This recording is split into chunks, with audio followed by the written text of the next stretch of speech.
comes back into play, and the Flyers are back. It's once again timely, Bri. It is. It's it's been a very, very strange. What turned out to be 9 days. I was thinking about it. I was getting ready for tonight. When was the last time the Flyers played? I think it's been 9 days. So 11 days. 11 December days, 18th. Yeah. It's just weird that you're in a situation that you have a schedule in front of you, and you're planning on being part of that schedule, and then all of a sudden games get postponed, and then you have to figure out, all right, when's the next game going to be? All right, and after that, it's all of a sudden it's been 11 days. So I think we were all kind of holding our breath. I mean, we look at our little scoreboard here tonight, and there's 5 other games that have been postponed. But through some sort of I don't know, small miracle or a good mitigation, the Flyers made it through testing today with nobody else going on the list. So that is no small feat right now. And so this game goes forth tonight as planned. And hopefully this road trip will go off without a hitch. Yeah, and there are other games. There were games last night. There's games taking place tonight. For instance, the Panthers right now, 6 minutes to go in the third period, are beating the Rangers 3-2. Caps are tied with the Preds, and St. Louis is playing. Devils won earlier over Buffalo. But obviously the prevalence of postponed games has increased. The prevalence of players testing positive has increased. And I saw this today that once a player tests positive and goes through COVID protocol, then all of a sudden they don't have to test for 90 days. Yeah, and that's an interesting way to look at it when you look at some of these teams that went through this on the front end, like the Calgarys of the world and things like that. I mean, I think I don't know if I'm making this up or if I actually did read it somewhere, but they had 19 guys go on the list at one point or another, and once they're off, I mean, they don't have to worry about this again for the next going into the last month of the regular season, I guess, and then by then who knows what the protocol is going to be.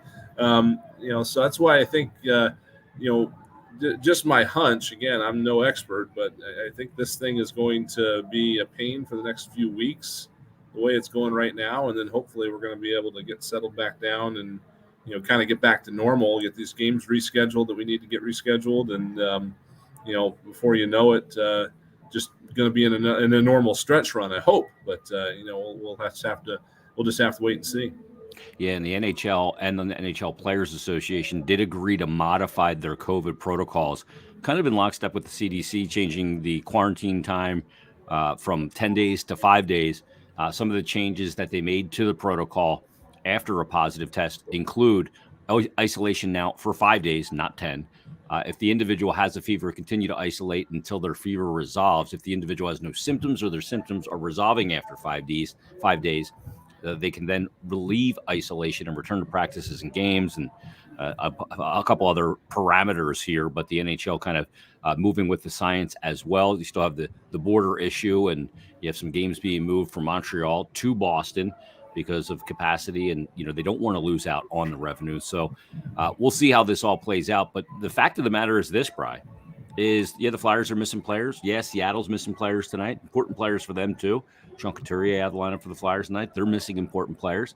But the fact remains is there's 2 points up for grabs. They're going to kick off a 4-game West Coast trip, and these 2 points against Seattle tonight are as important as any.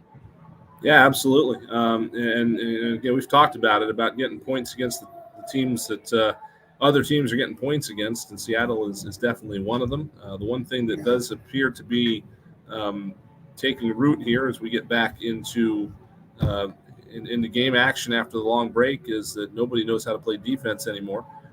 Yesterday, I think there was a combined about 30 goals scored over 3 games. There was an 8-7 game in San Jose, a 6-3 game in LA, a 5-4 game in Tampa. And you just look at what's going on tonight right now. I mean, the Capitals jumped out to a 3-0 lead in the first period against Nashville and promptly lost it in the second. Now that game's 3-3. So run and gun hockey tonight, maybe a little bit of that.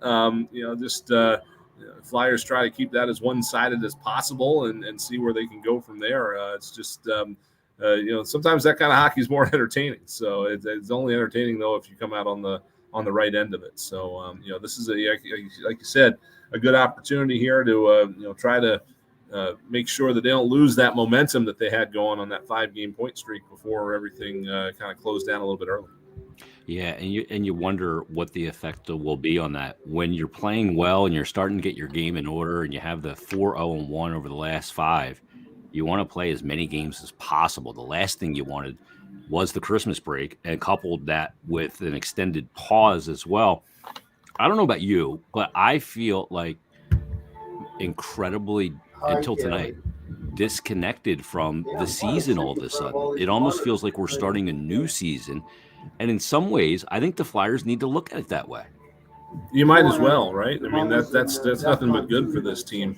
Notwithstanding the 5-game point streak, but the whole league is kind of, you're right, it's kind of reset here over the last 9 days or so, and some of the league is still resetting.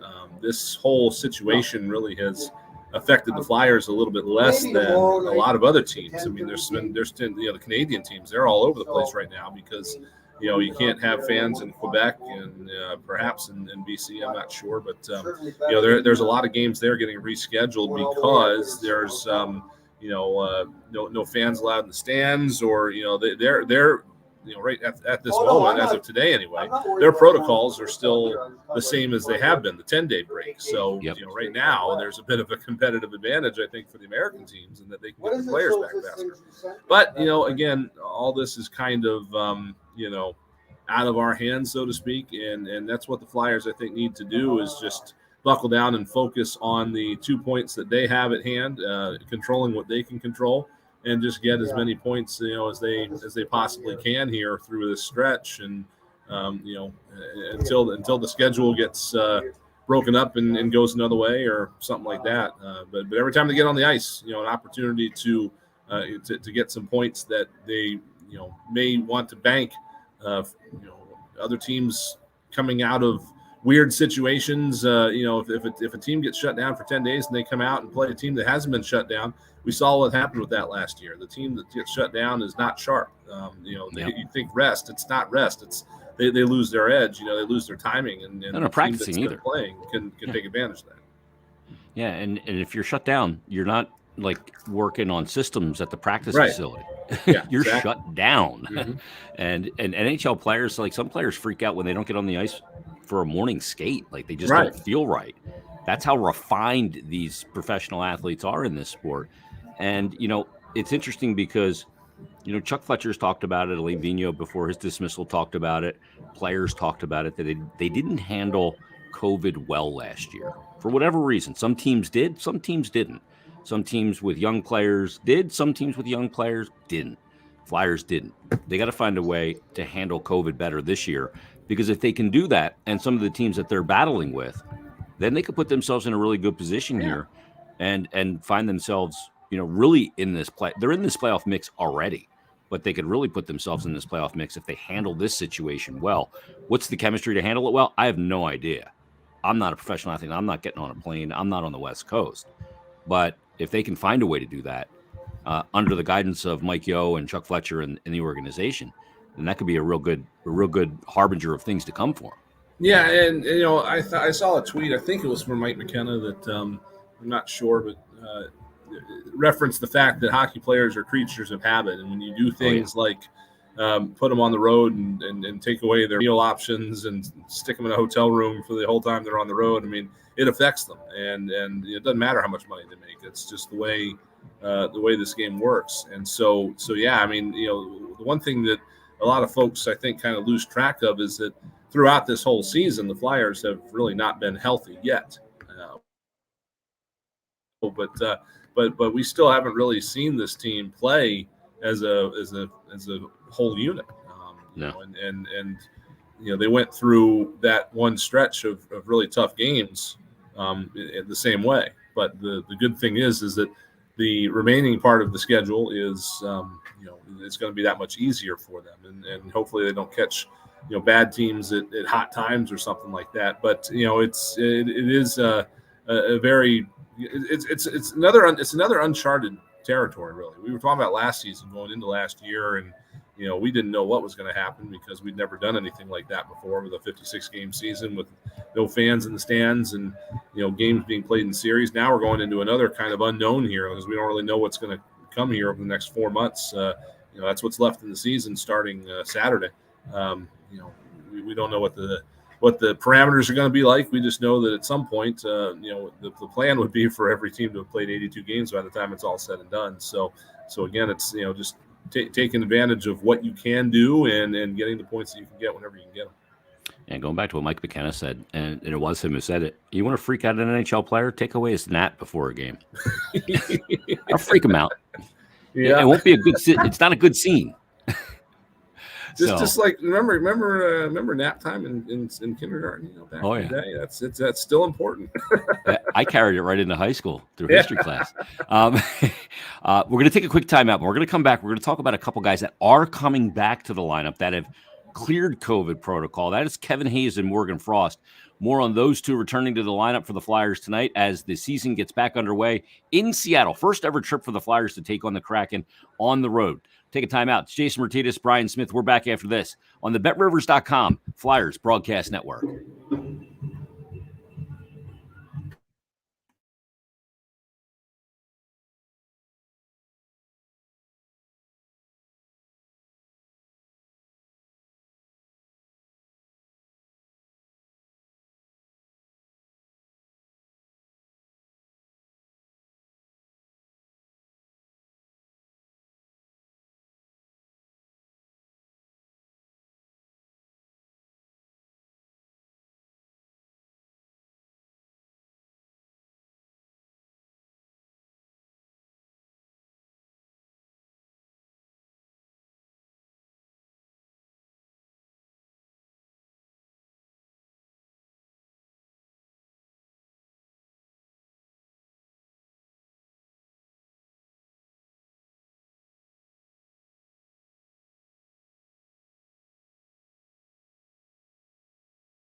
We're back live as the Philadelphia Flyers are in Seattle, their first ever trip to Seattle. And I wonder if they went to the fish market today and threw the fish.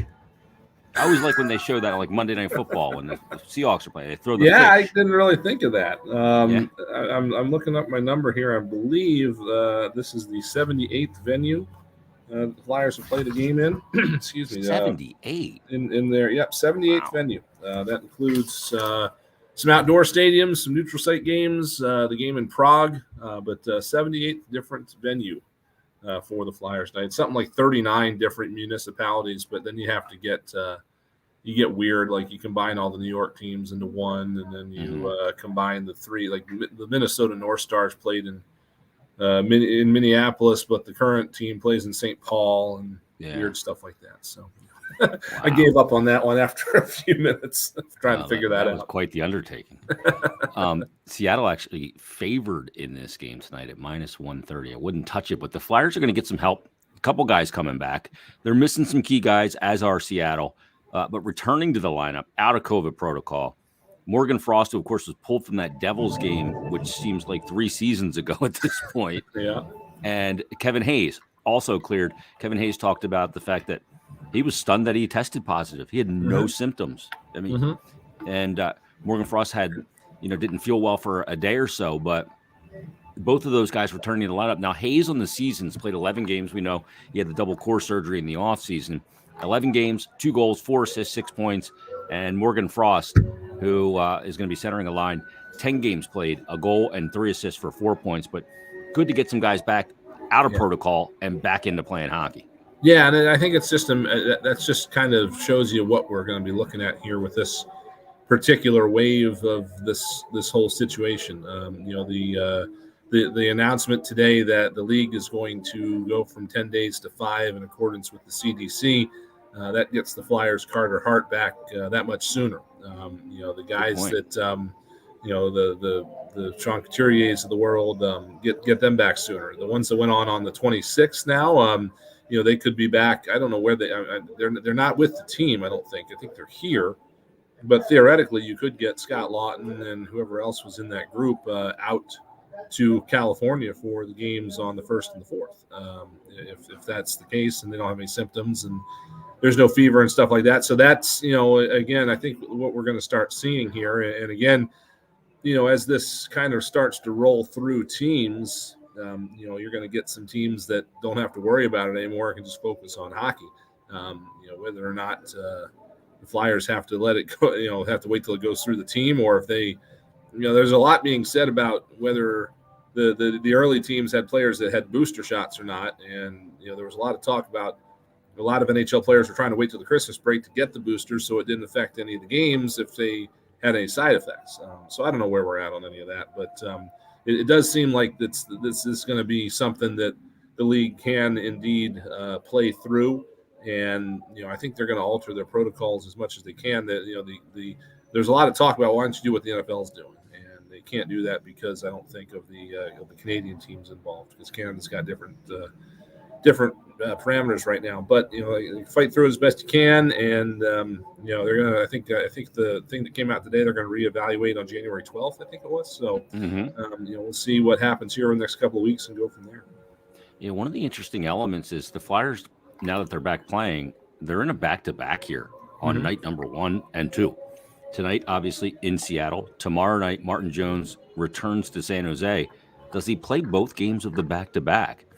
We know that it's not a trend at this point. It's pretty much an established way of parsing out your games for your goaltenders, is that you don't play your goaltender in a back-to-back because a couple of reasons. One, the team's not as good in a back-to-back. So you'd rather have a fresh goaltender when the team's not as good because the team is potentially more tired. And the numbers do bear it out that, it is a more difficult game in that second game of a back-to-back.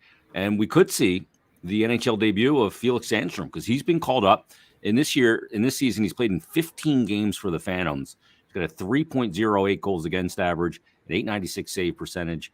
Last year, really started to get his legs under him in the North American game. He's a Swedish goaltender, 24 years old, was taken in the 3rd round back in 2015.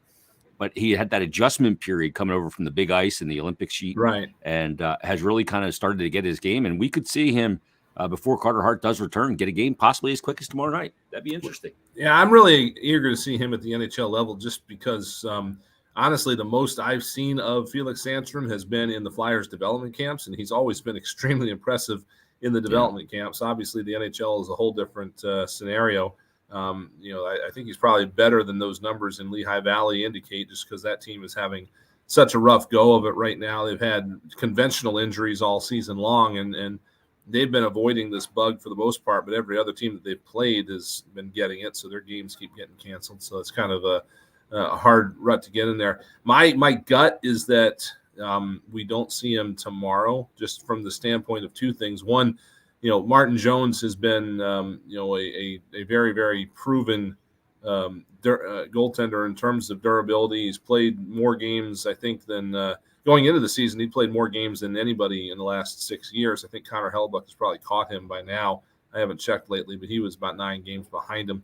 But just from the standpoint of, I think Martin Jones would really like to get a shot at his old team. I don't think I don't think that things wrapped up there very amicably. He's bought out. That's he got bought out, and going even before that, going into the last half of last season, so some comments being made by the coaching staff through the media about his play, and then going into some late season situations and getting scratched in favor of rookies or whatever. So I think he's got probably got a bit of a chip on his shoulder and would really like to get that start. If it's any other game, any other opponent, I would say we might see Felix Sandstrom, but just given the situation, it would not surprise me to see Martin Jones play 2 in a row here. But I think Mike Yeo kind of left the door wide open to go either way when he discussed it the other day. So I guess we'll see what happens. Yeah, and it could be also pending workload tonight against Seattle. And that's exactly. not necessarily shot total. That's, exertion levels more than anything else. Let's take one more time out here on the pregame show. We're going to take you right up to the top of the hour when Tim Saunders and Steve Coates will take over to bring you all the action of Flyers and Kraken. Stay tuned. We're back after this. You're listening to Flyers Game Day on the BetRivers.com Flyers Broadcast Network.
Right, we're getting ready for the Flyers and the Kraken. That doesn't really roll off the tongue No, still for me. no, it doesn't. I still remember it was so strange to see their colors on our scoreboard because they actually managed to find a color that nobody else has used.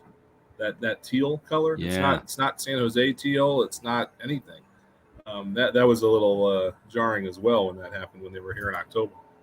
Yeah, well, it'll be the first trip out there for the Flyers. Did you see the picture that everybody was posting on social media, all the beat writers that I think Zach took, of Giroux walking through that kind of tunnel thing? Yes. What the heck was that? It was like they're walking through an aquarium. Yeah, so what you have there most likely is, and this is a trendy thing right now around the NHL and I guess probably NBA too, is they have rooms on the other side of that glass that fans can go there and watch the players walk out. The first place I saw it was in Madison Square Garden during their renovation, maybe about 5 years ago. Okay. And it started to crop up. I know there's a similar suite like that up in Allentown where folks can watch the Phantoms come out. And then down here at Wells Fargo Center, we've got one that's it's some kind of special group outing or something like that. But there's an opportunity to do that here too. And we actually just got the lights. We have a whiz of a lighting guy here, Larry, who pulled that off. And you can see it on our telecast when the Flyers are at home. They've got a fantastic new LED setup in the hallway coming down from the Flyers locker room too. But it's a great example of what you can do when you're gonna. This is a strange building. This is where the Seattle Supersonics play. And they basically ripped it down to the studs. They took off the roof. They raised it, 45 feet, something like that. And they basically built almost a whole new building under it. Wow. So when you do that kind of renovation, that's the kind of thing you can come up with. Well, I mean, that area where the fans can get that package at Flyer games would be great in 2028 when it opens back up. The downstairs, right? But yeah, just tiptoe in, tiptoe out, right? Yeah, exactly. It is cool, the LED lights and everything like that. It does look awesome. Flyers in the standings, by the way, through 29 games this season. They're at Hockey 500, 12-12-5, 29 points, tied with Columbus, who's played one less game, Bri. They're in the 6th spot right now in the Metropolitan Division. The opponent tonight sitting in the 8th spot in the Pacific. Seattle, 30 games played, 10-17-3, 23 points. They've lost 2 straight. They've lost 4 of their last 5. And this is not a Vegas Golden Knights expansion team success story like we had 5 years ago. It's far different in Seattle and a far different situation for that team. It's more normal, right? It's more what it should be, I think. Yeah. We talked about this, going back. Even I think we were talking about this going back when we were doing the NHL draft show on Flyers Radio 24/7. How the NHL's GMs kind of learned their lesson from what happened with Vegas. They gave up certain assets in order to protect others, and it ended up backfiring on them. So there wasn't a whole lot of that sort of thing with this particular expansion. The management out there, led by Ron Francis, decided that they were, they weren't going to give up, things that would help them build a winner from ground up. And so they got. It's funny. They've got a lot of names on here that you would think they'd be, better than they are. They've got a lot of big hockey names on there, but for some reason they haven't quite found the success that the Golden Knights did. But again, I think that was more of a flash in the pan. I don't think that that's something that's very easy to duplicate. Yeah, I think the thing is they've built it more in a more conservative way, and they suffer the fate of, you're right, of GMs learning a lesson. It was a harsh lesson to learn for a lot of GMs, especially in Florida and other places. But we'll see how it plays out for that team. The Flyers and Seattle Kraken tonight. They played earlier in the season, game number 2 of the season for the Flyers in Philadelphia. That was a 6-1 win. Flyers would love to repeat that against their former coach, Dave Haxtell, tonight in Seattle. Stay tuned. Tim Saunders, Steve Coates, Flyers play-by-play action. Yes, hockey is back. Can't wait to watch the game. Stay tuned. They're coming up with the countdown to the face-off and the first period. We'll be back at the first intermission right here on the BetRivers.com Flyers Broadcast Network. Enjoy your hockey, everybody. I'm sorry, I got on the phone. All right, stream people. We'll see you. Bug me